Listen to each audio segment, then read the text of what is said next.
Assalamualaikum warahmatullahi wabarakatuh.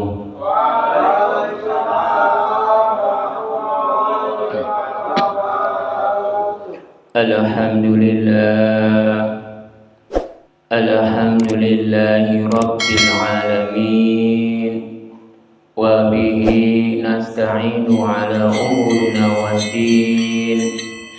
Wassalatu wassalamu asrofil minal anbiya'i wal mursalin wal awliya'i wassada'i wassolihin.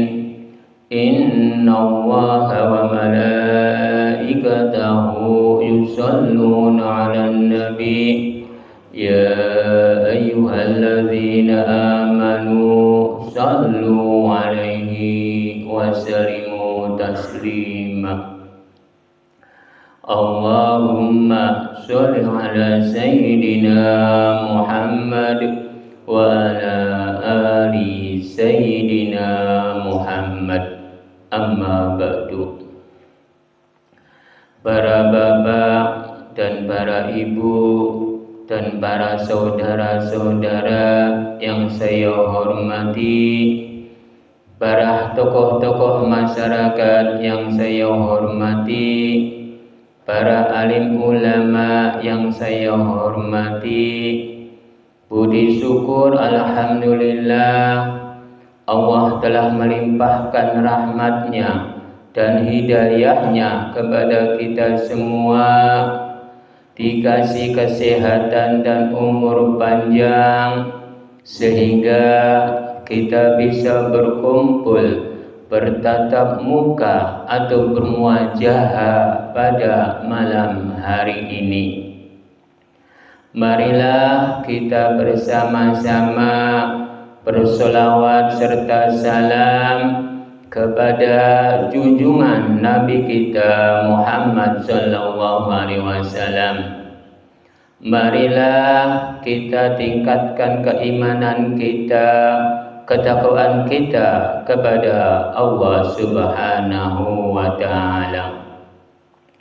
Marilah kita bersama-sama pada malam hari ini, kita bersama-sama di dalam pengaosan malam hari ini, kita semua ini mendapatkan hidayah-hidayah. Karena kita semua ini yang bisa sampai ke sini ini berarti mendapatkan hidayah-hidayah dari Sang Pencipta. Karena hatinya, pikirannya sudah digugah untuk menjalankan kebaikan-kebaikan untuk dirinya, bukan untuk orang lain. Karena umat manusia itu bila ingin belajar di dalam pengawasan malam hari ini, berarti umat manusianya itu mendapatkan hidayah-hidayah dari Sang Pencipta. Karena pada malam hari ini kita semua ini semuanya belajar. Karena umat manusia di dalam hidup ini tidak ada yang pintar. Semuanya belajar. Karena di dalam kepintaran itu hakiki, hak yang pastinya Gusti Allah atau Sang Pencipta. Kebenaran juga hakiki, hak yang pasti Gusti Allah atau Sang Pencipta. Kesucian juga hakiki, hak yang pasti itu adalah Sang Pencipta atau Allah. Jadi pada malam hari ini kita membahas di dalam surat Al-Qadir ayat ketiga. Jadi kita semua ini sedang membahas surat Al-Qadir ayat ketiga. Surat Al-Qadir ini menceritakan tentang malam Lailatul Qadar. Jadi di malam Lailatul Qadar itu umat manusianya itu disuruh belajar tentang hakikat, disuruh belajar tentang makrifat di dalam surat Al-Qadir ayat ketiga ini yang berbunyi A'udzu billahi minasy syaithanir rajim.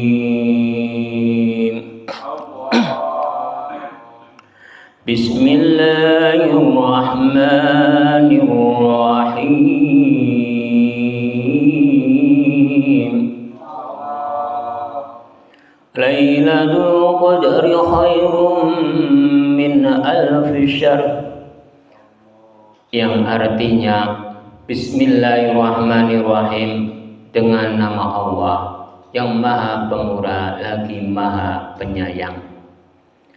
Lailatul Qadri khairum min alfi syahr, yang artinya malam Qadar adalah lebih baik daripada 1000 bulan. Jadi di malam Lailatul Qadar itu lebih baik dari 1000 bulan. Itu kata seluruh ulama-ulama atau kiai-kiai yang menyatakan seperti itu. Tapi kalau di kitab Nurjati itu hari-hari atau bulan-bulan atau malam-malam itu tidak ada perbedaannya, semuanya sama. Yang ada perbedaannya itu adalah waktu. Jadi perbedaan hari baik atau hari buruk, atau bulan baik atau bulan buruk, atau tahun baik atau tahun buruk, itu perbedaannya hanyalah adalah waktu. Jadi yang buruk itu waktu, bukan hari, bukan minggu, bukan bulan, bukan tahun. Yang baik juga itu waktu, bukan hari, bukan minggu, bukan bulan, bukan tahun. Tapi seluruh ulama, seluruh kiai menyatakan bahwa di malam Lailatul Qadar itu hari yang lebih baik. Tapi kalau di kitab saya, hari itu sama, bulan itu sama, tahun itu sama. Yang ada perbedaannya itu adalah waktu. Di dalam surat Al-Qadir ayat 3 ini menerangkan tentang malam Qadar atau lebih baik daripada 1000 bulan di malam Lailatul Qadar. Tapi di tafsir ini malam Qadar.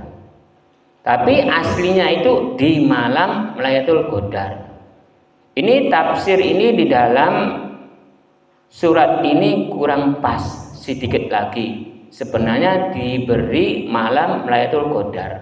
Tapi di sini menerangkan di tafsirnya malam Qadar adalah lebih baik daripada 1000 bulan. Aslinya bulan-bulan itu sama. Tahun-tahun itu sama, hari-hari itu sama, tidak ada perbedaannya. Yang ada perbedaannya itu adalah waktu. Itu di dalam surat Al-Qadir ayat ketiga. Lalu dilanjutkan dengan lam jaberlah, maknanya jalan. Ini di dalam kitab Nurjati. Lam jaberlah maknanya jalan. Ya Jaber, ya mati Gusti Allah gawe alam maksar. Lalu dilanjutkan lam jaberlah, maknanya jalan lagi. Jadi umat manusia itu pasti ada jalan-jalannya menuju ke alam maksar. Alam maksar itu udah dibuatkan oleh Sang Pencipta itu, karena di dalam ya mati Gusti Allah gawe alam maksar. Jadi alam maksar itu udah dibuat, tinggal menunggu waktu-waktunya. Bila udah waktunya, alam maksar ini dibuka. Lalu dilanjutkan dengan lam jaberlah, maknanya jalan.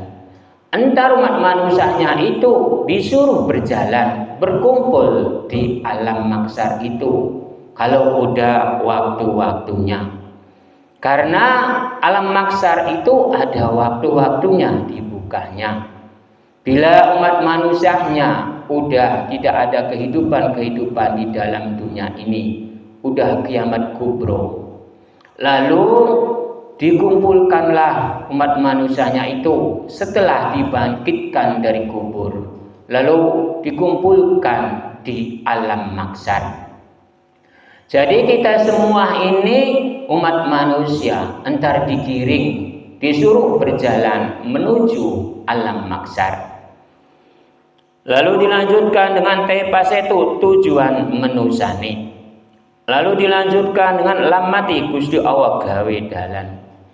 Segala sesuatu umat manusia itu pasti ada tujuannya, pasti ada jalan-jalannya. Jadi umat manusianya itu contohnya pada malam hari ini. Umat manusianya itu dari rumah ke sini pasti ada tujuannya, yaitu di dalam pengawasan, di dalam pelajaran. Karena pengawasan itu maknanya sarang-sarang belajar. Kita semua ini belajar semua, tidak ada yang pintar. Karena kepintaran, kebenaran, kesucian itu hakiki, hak yang pasti itu miliknya Gusti Allah. Umat manusianya itu cuman tujuannya itu adalah baik. Umat manusianya itu disuruh oleh Sang Pencipta itu hanya disuruh baik. Bukan disuruhnya benar, bukan disuruhnya pintar, bukan disuruhnya suci. Karena kesucian, kebenaran, kepintaran itu hakiki, hak yang pastinya itu Sang Pencipta, bukan makhluk-makhluknya. Makhluk-makhluknya itu hanya sekedar menjalankan perintah-perintah dari Sang Pencipta, yaitu disuruhnya untuk menjadi orang baik. Saya bilang seperti ini karena umat manusianya itu seluruh nabi atau seluruh makhluk umat manusia oleh Sang Pencipta itu bukan disuruhnya pintar, bukan disuruhnya suci, bukan disuruhnya benar. Karena kepintaran ada kebodohan, kebenaran ada kesalahan, kesucian ada keterburukan. Umat manusianya itu ada jalannya dua semua, kadang baik, kadang tidak, kadang pintar, kadang tidak, kadang suci, kadang tidak. Jadi umat manusianya itu disuruhnya cuman baik. Seluruh nabi itu siar-siarnya adalah kebaikan oleh Sang Pencipta itu disuruhnya baik. Kalau baik itu mencakup keseluruhannya. Jadi saya mau bertanya terhadap para jamaah. Bila orang pintar lalu akhlaknya tidak baik atau tidak berakhlak, apakah berguna ataukah tidak para jamaah? Bila umat manusia jalannya katanya benar, tapi tidak berakhlak, itu benar atau tidak para jamaah? Katanya orang ini suci, contohnya para alim ulama, kiai, ustadz, atau para gus-gus, atau buya-buya, atau habaib, atau imam-imam. Dia itu merasanya yang paling pintar, yang paling benar, yang paling suci, katanya. Tapi aslinya umat manusia itu tidak memiliki kesucian, tidak memiliki kebenaran, tidak memiliki kepintaran. Karena umat manusianya itu kadang benar, kadang tidak. Apakah dinyatakan benar para jamaah? Umat manusianya itu kadang suci, kadang tidak. Apakah dinyatakan suci? Umat manusia kadang benar, kadang tidak. Apakah dinyatakan benar? Umat manusia itu jalannya dua. Jadi umat manusia itu tidak bisa dinyatakan benar, tidak bisa dinyatakan pintar, tidak bisa dinyatakan suci. Umat manusianya itu cuman bisa dinyatakannya itu hanya baik. Umat manusia itu disuruhnya oleh Sang Pencipta itu baik. Seluruh nabi itu syiar-syiarnya itu adalah kebaikan-kebaikan. Disuruhnya baik. Karena umat manusia itu disuruhnya baik, disuruhnya umat manusianya itu akhlaknya baik. Umat manusia itu disuruhnya berakhlak. Bila umat manusia mencapainya kepintarannya tinggi, katanya kesuciannya tinggi, lalu kebenarannya tinggi, lalu seenaknya. Itu kebanyakan orang. Bila dia merasanya yang paling pintar, ibadahnya tekun, membaca kitab-kitabnya tekun, agamanya tekun, lalu seenaknya, kebanyakannya.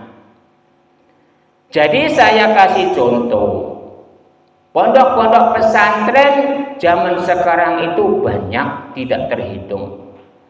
Bila orang yang udah memegang pondok pesantren, entar merasa dirinya yang paling pintar, merasa dirinya yang paling benar, merasa dirinya yang paling suci.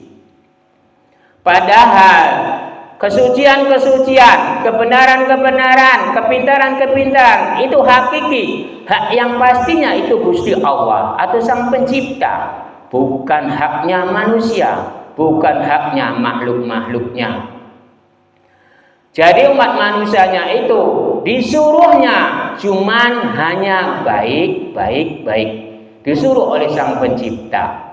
Seluruh nabi mensiarkannya itu kebaikan-kebaikan. Bukan siar agama, bukan siar kepintaran, bukan siar kesucian, bukan siar kebenaran. Siarnya itu hanya kebaikan. Karena seluruh nabi itu mengetahui bahwa kebenaran hakiki, hak yang pastinya itu Gusti Allah atau Sang Pencipta. Kesuciannya itu hakiki, hak pasti itu Gusti Allah yang memilikinya. Lalu kebenaran-kebenaran, kepintaran-kepintaran, kesucian-kesucian, itu semuanya hakiki, hak yang pasti itu Gusti Allah atau Sang Pencipta. Bukan umat manusia.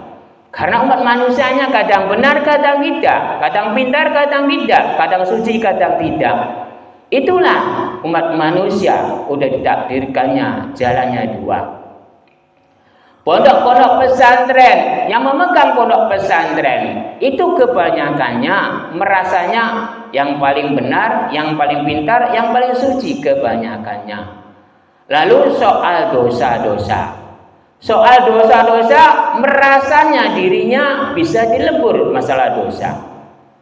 Padahal di kitab Nurjati, dosa itu sampai kapanpun, sampai yaumil qiyamah tidak bisa dilebur masalah dosa.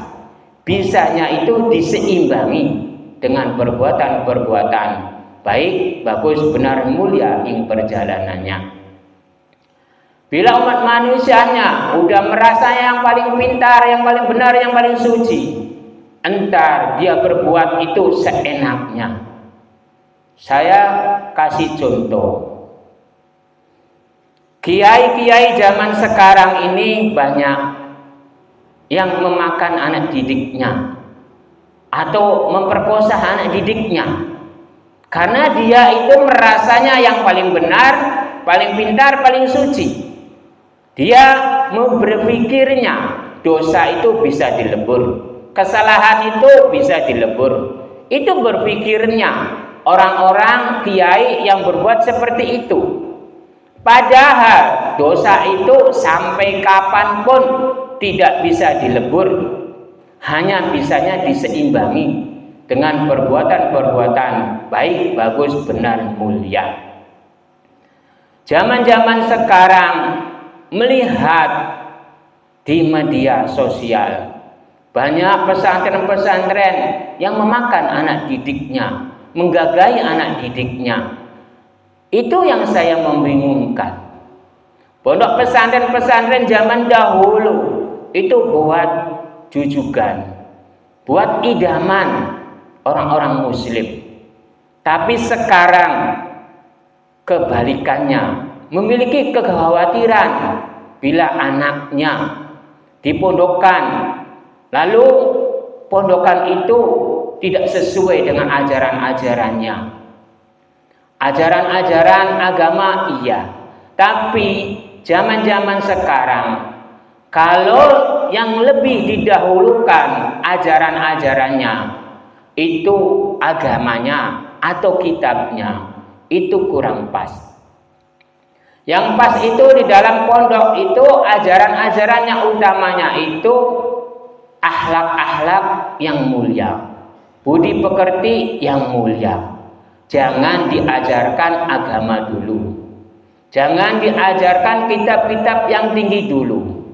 Karena umat manusianya itu yang diutamakan utama itu adalah akhlak dan budi pekerti yang baik. Setinggi kitab apapun, sekencang agama apapun, bila umat manusianya itu tidak berakhlak, jadi berguna enggak para jamaah? Jelas tidaklah, karena umat manusianya yang disuruh mondok itu disuruhnya itu baik dan berakhlak, bukan memiliki kitab yang banyak menghafalkannya, agamanya kencang, tapi dia tidak berakhlak, dia tidak berbudi, dia tidak berbakti terhadap kedua orang tuanya, contohnya setelah mondok. Karena yang diajarkannya itu kitab-kitab yang tinggi, agamanya disuruhnya kencang, dipegang agamanya. Tapi akhlak dan moral dan budi pekerti tidak diajarkan. Sepulang dari pondok itu, entar orang tuanya itu disepelekan. Entar orang tua itu tidak ada artinya di mata anaknya setelah mondok. Karena dia merasanya yang paling pintar, dia merasanya yang paling benar, dia yang merasanya paling suci. Karena tidak didasar-dasari akhlak, tidak didasar-dasari budi pekerti. Padahal kalau di kitab Nurjati, umat manusia itu yang diutamakannya itu harus diajarkannya, yaitu di dalam kitab-kitabnya. Kitab-kitab itu maknanya adab-adab umat manusia. Umat manusia itu harus memiliki adab. Memiliki adab itu adalah akhlak. Lalu umat manusia itu kitabnya apa? Yaitu kitabnya Al-Quran. Al-Quran itu maknanya apa? Al-Quran itu tolak ukur umat manusia. Umat manusia itu harus memiliki adab, harus memiliki tolak ukur. Umat manusia itu harus berakhlak. Umat manusia itu harus memiliki tolak ukur. Saya bisa belajar di pondok.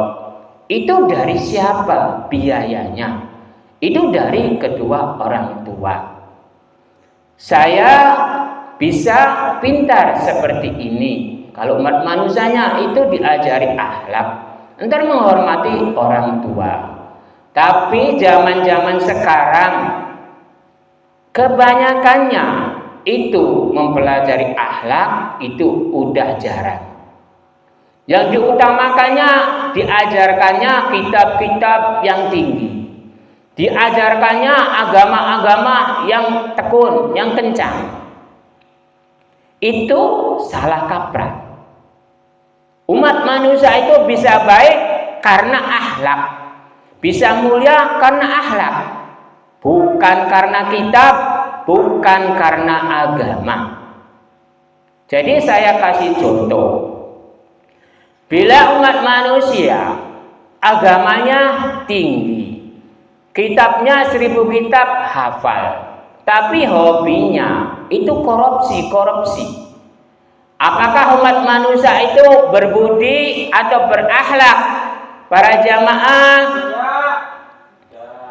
jelas tidaklah, karena umat manusianya itu tidak memiliki akhlak, tidak memiliki budi pekerti.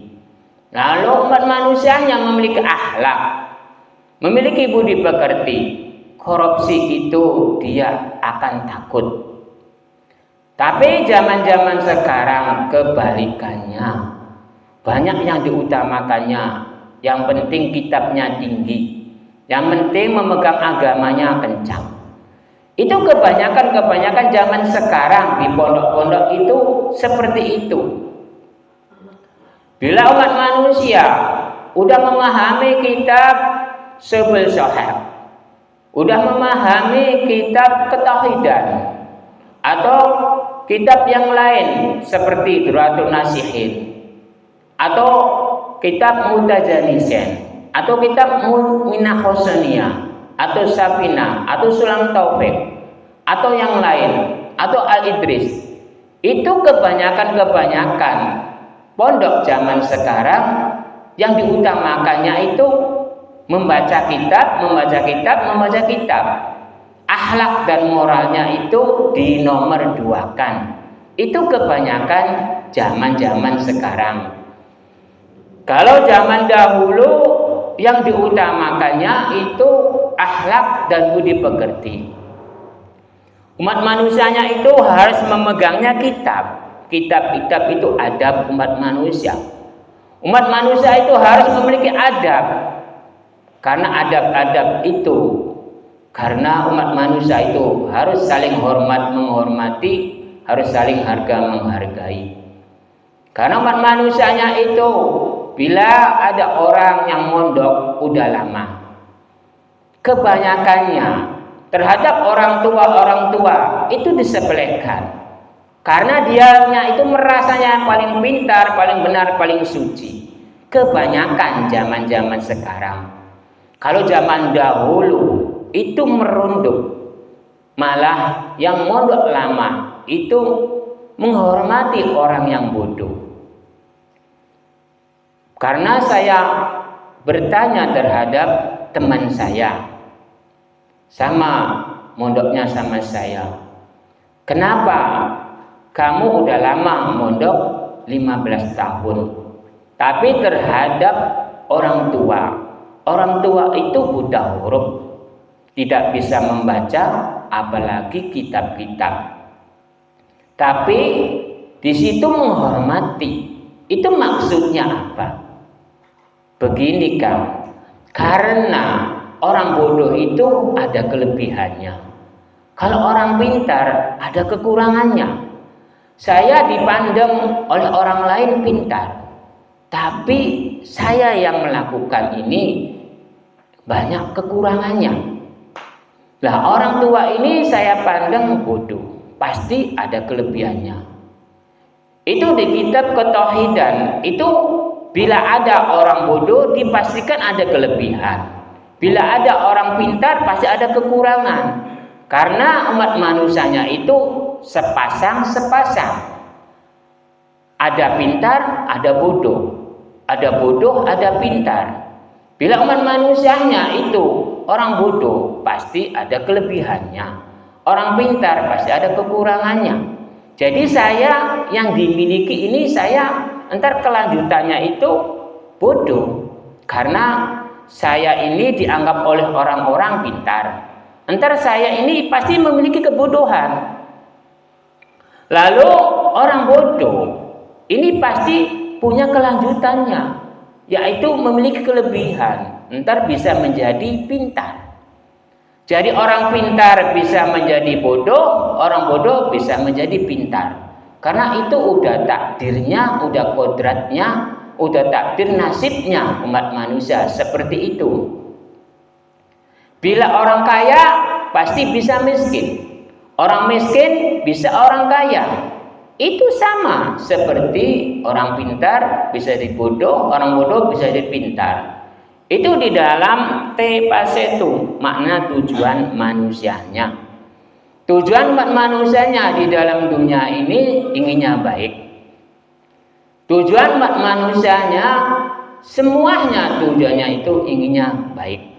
Tidak ada yang lebih. Bila umat manusianya itu sadar bahwa tolak ukur umat manusianya itu cuman diizinkan oleh Sang Pencipta itu, disarankan oleh Sang Pencipta itu melalui utusan-utusannya di dalam alif paseu ing dadi utusannya Gusti, yaitu seorang nabi-nabi. Jadi utusan-utusan Gusti Allah atau utusan-utusan Sang Pencipta itu adalah seorang nabi-nabi. Lalu seorang nabi-nabi itu siarnya itu kebaikan, bukan kebenaran-kebenaran, bukan kepintaran-kepintaran, bukan kesucian-kesucian. Karena seluruh nabi itu udah mengetahui bahwa hakiki, hak yang pastinya, kebenaran, kesucian, kepintaran itu adalah Sang Pencipta atau Allah yang memiliki, bukan umat manusia, bukan makhluk-makhluknya. Lalu dilanjutkan dengan qab japerko ucapane. Lalu dilanjutkan dengan dan mati Gusti Allah gawe ajaroba saking Gusti Allah. Jadi segala sesuatu umat manusianya itu tergantung ucapan-ucapan umat manusianya. Karena umat manusia itu tergantung mengucapnya. Apakah robah, apakah tidak. Karena Gusti Allah di dalam dalmati Gusti Allah gawe ajaroba saking Gusti Allah. Itu ing manusahnya di dalam dal jaberda ing manusahnya ajaroba saking Gusti Allah. Lalu dilanjutkan dengan dal jaberda dal besar ing manusahnya ajaroba saking datnya Gusti Allah, dat hatinya. Jadi badannya, hatinya, umat manusianya itu mengucapnya itu jangan robah saking Gusti Allah. Lalu dilanjutkan dengan rejareri ing rezeki manusianya. Lalu dilanjutkan dengan khojabrho manusianya. Jadi segala sesuatu tentang rezeki, tentang umat manusia, semuanya antar itu ada rezeki-rezekinya. Rezeki tentang apapun umat manusia itu tidak ada yang tahu rezeki apapun. Karena umat manusianya itu hanya sekedar menjalankan perintah-perintah dari Sang Pencipta. Umat manusianya itu hidup di dalam dunia ini disuruhnya yaitu iman, takwa, tawakal. Karena di dalam dalmati Gusti Allah gawe ajaroba saking Gusti Allah. Itu maknanya umat manusianya itu disuruh iman, takwa, tawakal. Iman itu meyakini bahwa di dalam dunia ini ada Sang Pencipta. Takwa itu menjalankan perintah-perintah dari Sang Pencipta. Lalu tawakal itu ketekunan, menjalankan perintah-perintah. Jadi umat manusianya bila udah menjalankan perintah-perintah di dalam dunianya, antar umat manusianya itu memiliki ketentraman di dalam hati dan pikirannya. Karena di dalam mati Gusti Allah gawe alam maksar, antar umat manusianya dikumpulkan di alam maksar itu mendapatkan ketenangannya karena umat manusianya itu udah memiliki iman, takwa, tawakal. Jadi di dalam hatinya, di dalam pikirannya itu memiliki ketenangannya. Bila memiliki ketenangan itu di alam maksar, entar umat manusianya itu berjalan di alam pertimbangan. Di dalam pertimbangan itu umat manusianya itu di dalam ketenangannya. Karena umat manusianya itu di dalam retangwan pasirun ing atase rezeki menusane, Umat manusianya itu ing atasi rezeki manusianya itu yang paling tertinggi itu adalah ketenangan-ketenangan. Ketenangan hati, ketenangan pikiran, ketenangan perjalanan-perjalanannya setiap hari. Itulah namanya surga umat manusia. Surga umat manusianya itu di dalam dunia ini adalah ketenangan-ketenangan hati, ketenangan-ketenangan pikiran, dan ketenangan-ketenangan di dalam perjalanan-perjalanan hidupnya. Umat manusianya itu bila umat manusia menjalankan udah tenang, udah tentram di dalam perjalanannya, walaupun tidak memiliki apa-apa, walaupun makannya itu Senin Kemis atau makannya itu mencarinya susah, tapi hati dan pikirannya itu tenang, berarti mendapatkan surga. Surga-surga itu bukan harta benda. Surga-surga itu ketenangan-ketenangan hati, ketenangan-ketenangan pikiran di dalam dunia ini. Karena umat manusianya itu semuanya di dalam ketenangan-ketenangan yang dicari itu bukan harta benda yang berlimpah. Para jamaah, harta benda yang berlimpah, tapi hati pikirannya tidak tenang. Apakah mau para jamaah? Sekali lagi, apakah harta yang berlimpah? Kalau pikirannya tidak tenang, hatinya tidak tenang, apakah mau? Semuanya umat manusianya itu berpikirnya. Yang penting hatinya tenang, yang penting pikirannya tenang. Karena hidup umat manusia di dalam dunia ini semuanya adalah di dalam ketenangan-ketenangan dan ketentraman-ketentraman. Hartanya banyak tapi tidak tenang, itu percuma. Badannya sehat tapi tidak tenang, itu percuma.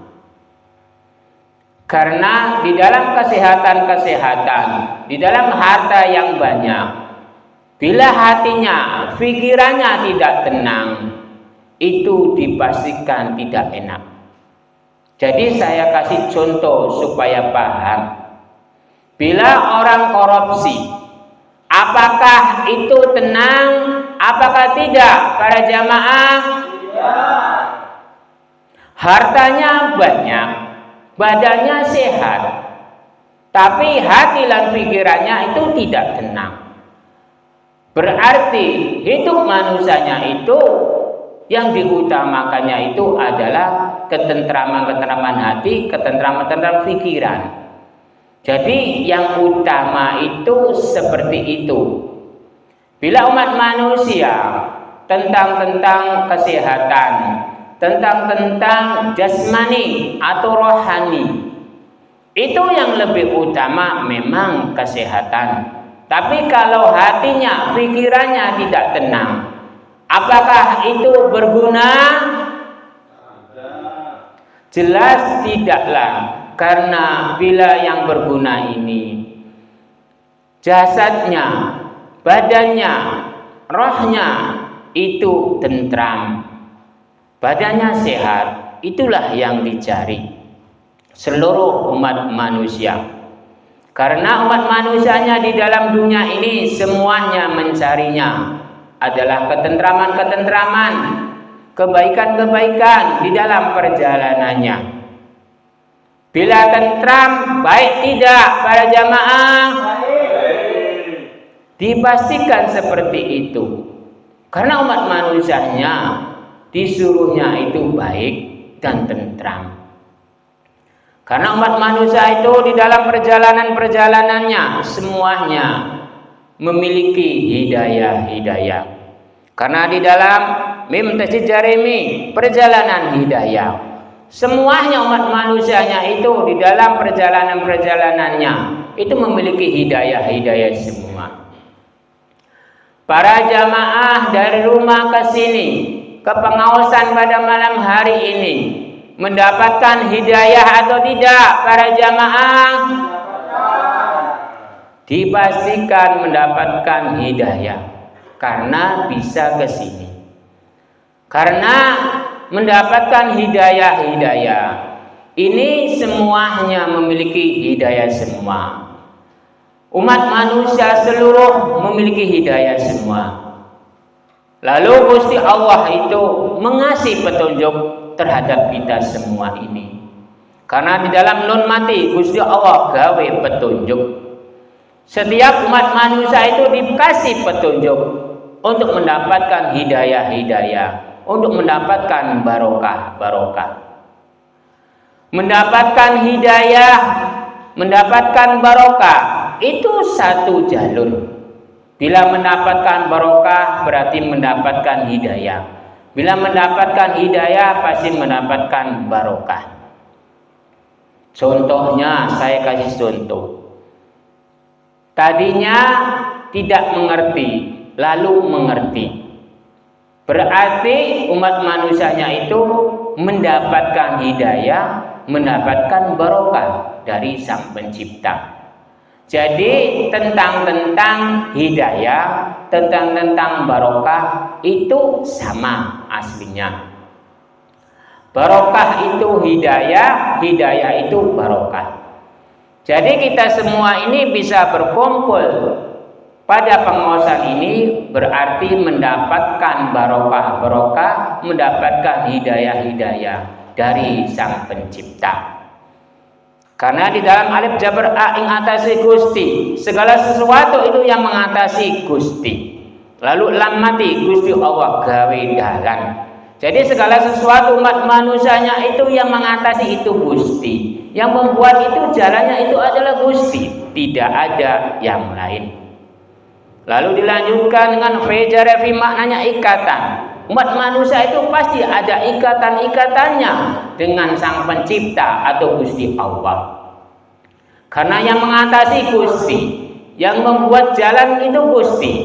Lalu ada ikatannya hati kita, pikiran kita ini dengan Gusti. Karena segala sesuatu umat manusia itu pasti ada ikatan-ikatannya dengan Gusti. Bisa ada Gusti ini karena hati dan pikiran kita diadakan Gusti Allah ini atau Sang Pencipta ini. Saya kasih contoh. Bila orang umat manusianya itu melakukan ibadah-ibadah sholat. Saya kasih contoh sholat fardu, sholat duhur. Usolli fadl duhri arba'arbatin mustaqbilan qiblati ada lillahi ta'ala. Gusti Allah itu diadakan oleh kita. Jadi kita semua ini mengadakan Gusti Allah. Itu hanya namanya. Bentuknya itu tidak ada yang tahu. Karena di dalam alif jari ing badane Gusti Allah tidak berbentuk, tidak berwujud, tapi nama, tidak berwarna. Jadi Gusti Allah itu tidak ada wujudnya, tidak ada warnanya, bentuk apapun. Bila Gusti Allah itu berbentuk, berarti Gusti Allah itu makhluk seperti kita. Karena Gusti Allah itu gaib, Sang Pencipta itu gaib, tidak ada yang tahu. Hati kita ini gaib, pikiran kita ini gaib. Karena hati dan pikiran ini dikasih oleh Sang Pencipta. Dan hati dan pikiran ini dari Sang Pencipta, tidak ada yang lain. Jadi saya mau bertanya terhadap para jamaah. Apakah para jamaah melihat hati yang paling dalam para jamaah? Apakah melihat pikiran yang paling dalam para jamaah? Karena hati dan pikiran yang paling dalam itu hakiki, hak yang pastinya itu Gusti Allah atau Sang Pencipta, tidak ada yang lain. Karena bentuk hati, bentuk pikiran itu tidak ada yang tahu, itu gaib. Sang Pencipta itu juga gaib. Bila umat manusia ada yang tahu tentang hati dan pikiran umat manusia, jangan dipercayai. Karena hati dan pikiran yang paling dalam itu miliknya Sang Pencipta, miliknya Gusti Allah.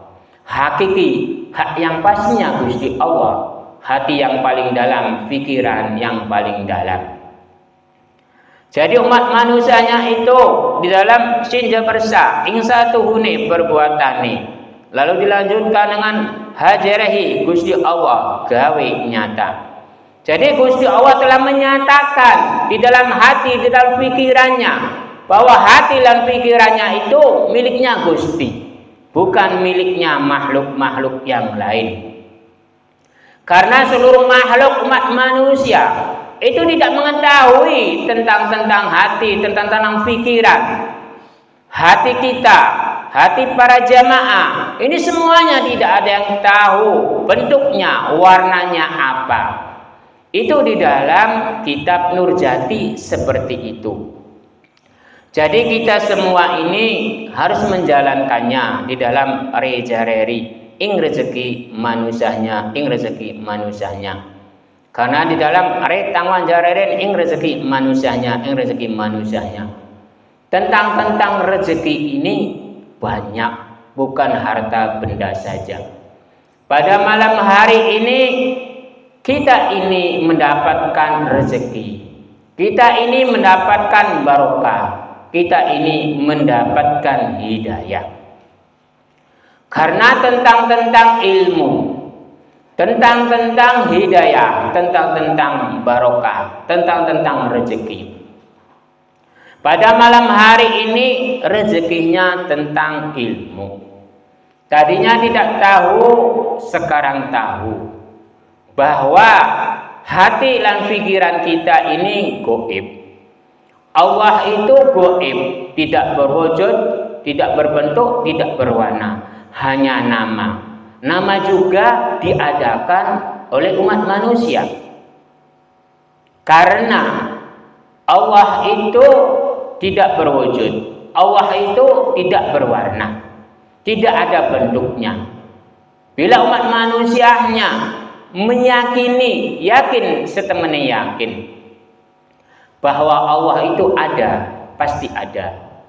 Bila Allah itu umat manusianya tidak yakin bahwa Allah itu tidak ada, tidak ada. Jadi letak adanya Allah, letak tidak adanya Allah itu tergantung hati dan pikiran kita. Bukan kata kitab, bukan kata agama. Itu tergantung pikiran kita, hati kita. Bila hati kita, pikiran kita, Allah itu ada, pasti ada. Bila hati, pikiran kita, Allah itu tidak ada, tidak ada. Karena termasuknya keyakinan-keyakinan. Agama pun keyakinan-keyakinan. Bila saya meyakini agama Islam, itu pasti ada. Bila saya tidak meyakini agama Islam, pasti tidak ada. Jadi tentang agama, tentang Sang Pencipta atau Allah, itu adanya di keyakinan-keyakinan umat manusia. Bisa memiliki keyakinan-keyakinan itu adanya di dalam hati, di dalam pikiran kita. Jadi kita ini harus memiliki introspeksi diri terhadap hati kita, pikiran kita. Pada malam hari ini menceritakan tentang hakikat dan makrifat. Hakikat ini maksudnya hakikat hati, hakikat pikiran kita ini. Maknanya hakikat ini menuju, menggerakkan untuk beribadah terhadap Sang Pencipta. Karena ini menerangkan tentang di malam Lailatul Qadar. Hakikat umat manusianya itu menggerakkan badannya, menggerakkan hatinya, menggerakkan pikirannya. Ini untuk melakukan hakikatnya, yaitu untuk mendekatkan diri terhadap Sang Pencipta. Jadi kita ini tergantung hati dan pikiran kita pada malam hari ini. Karena tentang hakikat, tentang makrifat itu harus diasah sedikit demi sedikit. Karena umat manusia itu syariat perlu, tarekat perlu, hakikat perlu, makrifat juga perlu. Jadi saya kasih contoh tentang syariat. Syariat umat manusianya itu harus bergerak bila ingin memiliki ilmu dan keilmuan. Bila memiliki ilmu dan keilmuan itu tingkatan tarekat bila udah memilikinya. Berarti syariat bergerak, tarekat, ilmu dan keilmuannya. Lalu hakikatnya, ilmunya ini harus digerakkan. Hakikat umat manusianya. Contohnya membuat dagangan seperti masakan-masakan.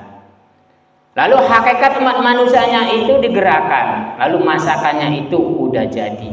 Hakikatnya itu dijual. Lalu dijualnya itu laku. Lalu memiliki uang, memiliki biaya. Lalu umat manusianya itu mendekatkan diri terhadap Sang Pencipta di malam hari atau siang hari. Itu bebas. Itu di dalam tingkatan makrifat.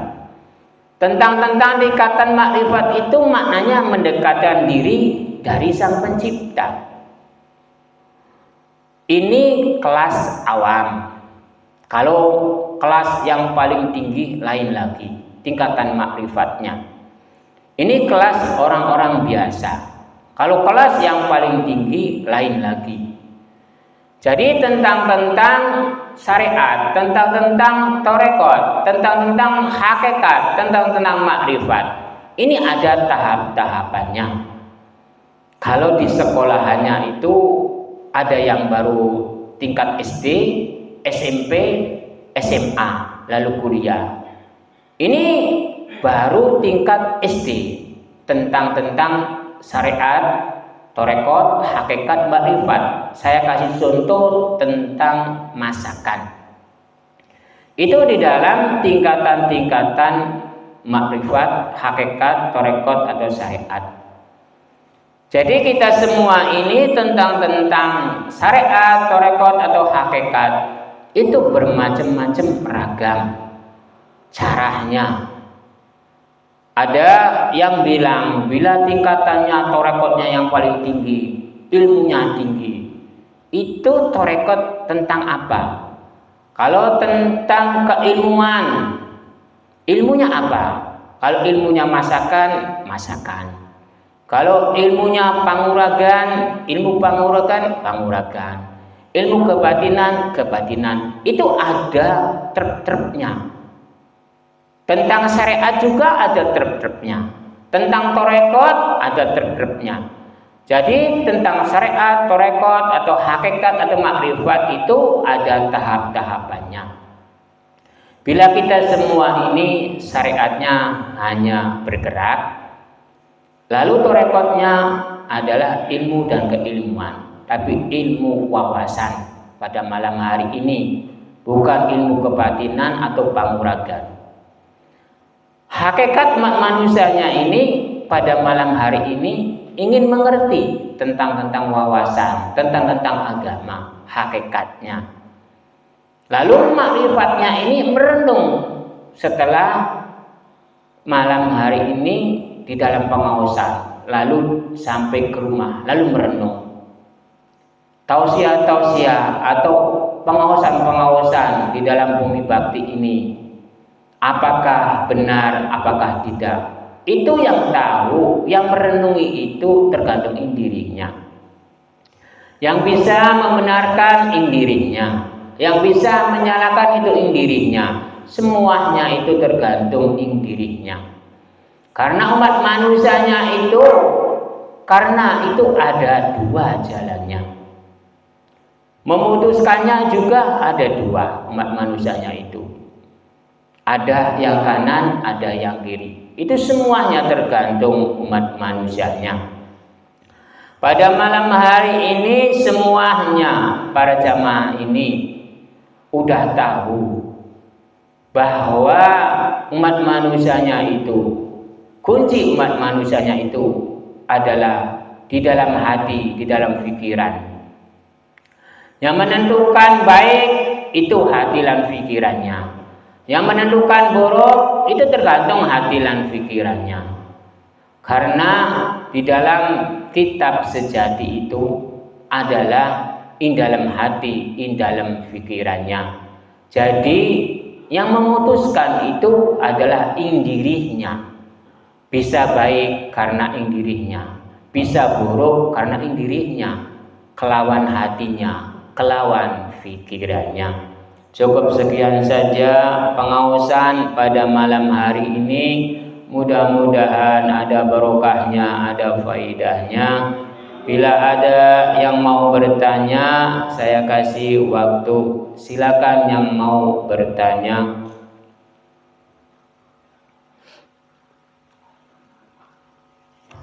Assalamualaikum warahmatullahi wabarakatuh. Waalaikumsalam warahmatullahi wabarakatuh. Izin bertanya, Ustaz. Kenapa ketergantungan manusia itu harus pada hati nurani dan pikiran yang paling dalam di dalam tingkah laku perilaku umat manusia? Sekian saja. Assalamualaikum warahmatullahi wabarakatuh. Waalaikumsalam warahmatullahi wabarakatuh. Kunci umat manusianya itu tergantung hati, tergantung pikirannya.